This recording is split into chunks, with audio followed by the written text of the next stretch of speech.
মার খেয়ে শত নির্যাতন সহ্য করে তরুণদের হাত ধরে এনসিপির জন্ম হয়েছিল। এই দলে কর্মী কম নেতা বেশি, নামে নাহিদ ইসলাম প্রধান হলেও পোদ্দারি করে এই দলের সবাই।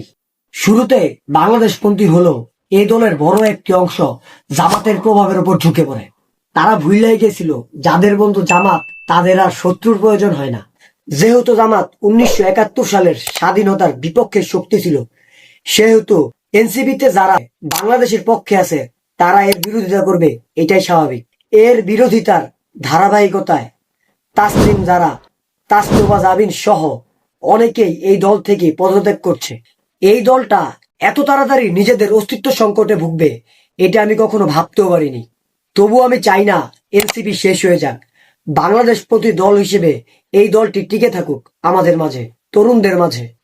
আগামীর তারুণ্য নির্ভর রাজনীতিতে তারা দেশের জন্য কাজ করুক, জনগণের জন্য কাজ করুক, আমি এই প্রত্যাশাই করি। আসসালামু আলাইকুম।